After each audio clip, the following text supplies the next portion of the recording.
बिहार हर साल बाढ़ का दंश झेलता है।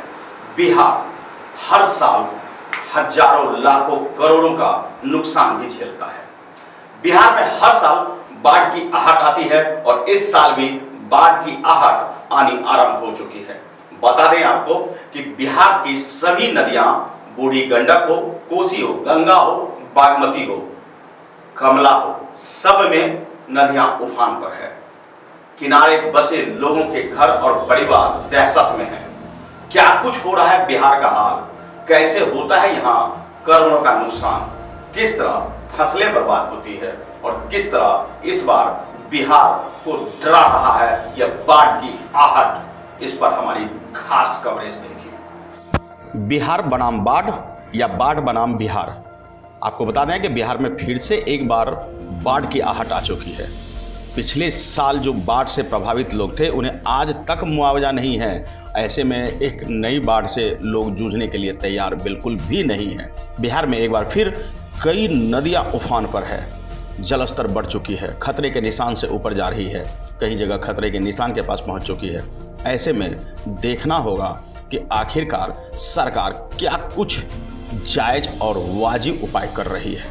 पिछले साल राज्य के 17 जिलों में बाढ़ आ गई थी और आपको बता दें कि लगभग 1.71 करोड़ लोग इससे प्रभावित होकर के परेशान हुए, दुखी हुए, घर बेघर हुए। 8.5 लाख लोगों के घर टूट गए थे और वे खुले आसमान के नीचे आ गए।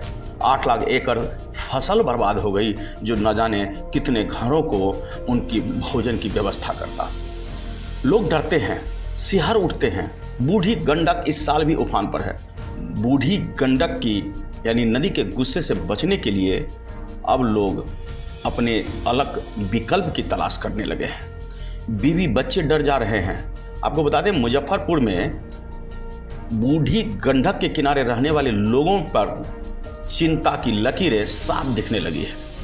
बता दें कि लोगों के घरों में पानी घुस जाएगा, इस डर से लोग अब पलायन भी कर रहे हैं।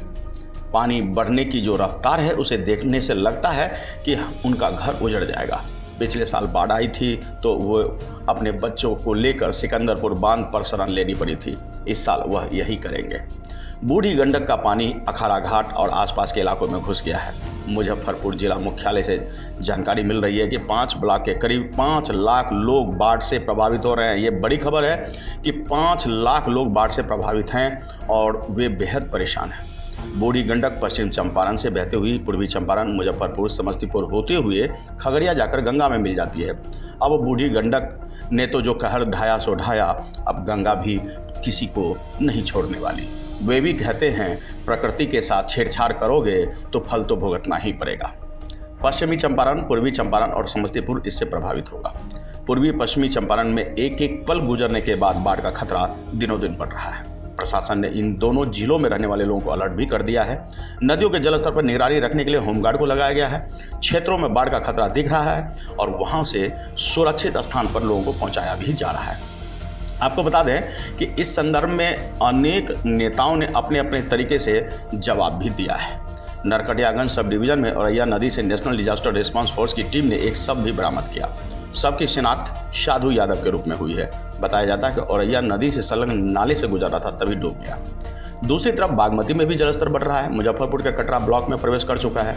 बिहार का शोक, जी हाँ, बिहार का दुख, शोक मतलब दुख, बिहार का दुख कहे जाने वाली कोसी नदी में भी दिनों दिन पानी बढ़ रहा है, जबकि यही कोसी नदी कई किसानों के परिवार को पालता है और उसके माध्यम से न जाने हजारों घर पलते हैं।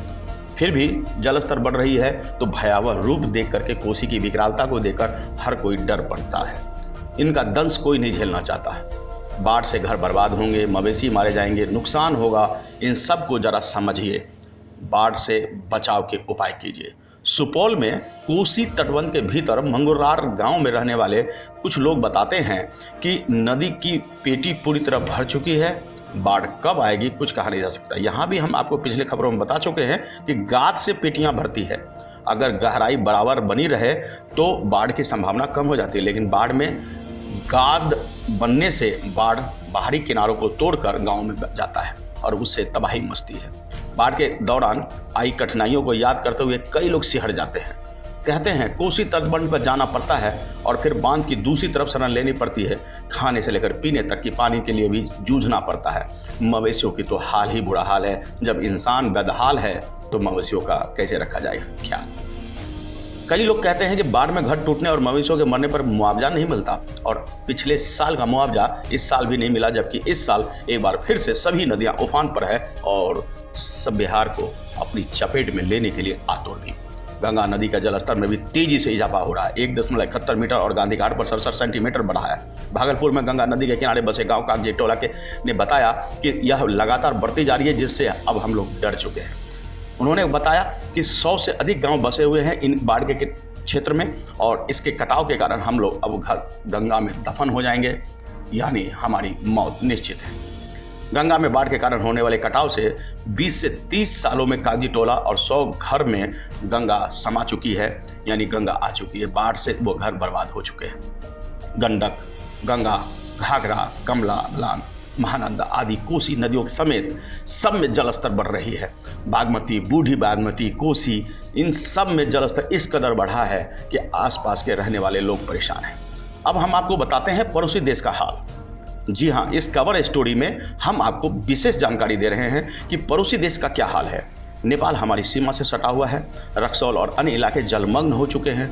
बागमती का जलस्तर बढ़ रहा है। पूर्वी चंपारण शिवहर को जोड़ने वाली सड़क से होकर जो कारण रोड पर नावों का सहारा लेना पड़ रहा है। जी हाँ, ये सब बड़ी दुख की बात है।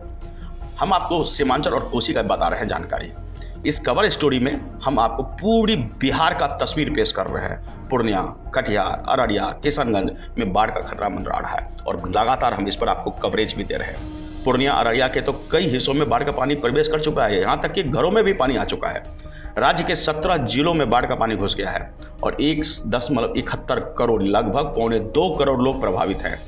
आपको बता दें कि उत्तर बिहार में 700 किलोमीटर स्टेट हाईवे और 1.5 दर्जन नेशनल हाईवे बाढ़ क्षतिग्रस्त हो गए हैं। यह सब बर्बाद होने के करीब लगभग 1000 करोड़ रुपए का नुकसान है। बाढ़ का हवाई सर्वेक्षण नीतीश कुमार कर रहे हैं, और सिर्फ हवाई सर्वेक्षण से बात नहीं बनेगी। जमीनी स्तर पर जान माल की सुरक्षा के लिए तमाम जरूरी एहतियात उपाय करने होंगे। बिहार में चुनाव भी करीब है। आर्थिक मदद के आश्वासन को लेकर बाढ़ से प्रभावित लोगों का कहना है कि अब तक उन्हें सरकारी सहायता का इंतजार है। कई लोगों की कहना है कि 35,000 रुपये खर्च होते हैं एक क्षमता नाव बनाने वाली, और सरकार ने 54 तक नहीं दी है।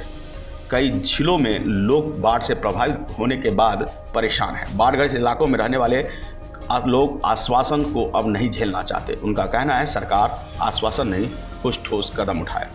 बाढ़ की चपेट में आने वाले लोगों को अब सरकारी मशीनरी पर कोई भरोसा नहीं है। उन्होंने कहा कि सरकार अब अपनी तैयारी करे और हम अपनी तैयारी करेंगे, क्योंकि यह लूट खसोट अब हमें बर्दाश्त नहीं। आपको बता दें कि बिहार पर यह हमारी कवर स्टोरी है। थोड़ी लंबी है, लेकिन आपके लिए यह बेहद जरूरी है।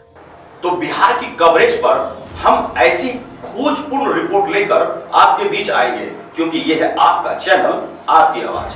बस आपको इतना करना है कि लाइक और सब्सक्राइब का बटन दबाना ना भूलें, क्योंकि आपके हौसला अफजाई के बाद ही हम और बेहतर अपने तरीके से आपके लिए जानकारी जुटाकर खबरें लाते हैं। धन्यवाद।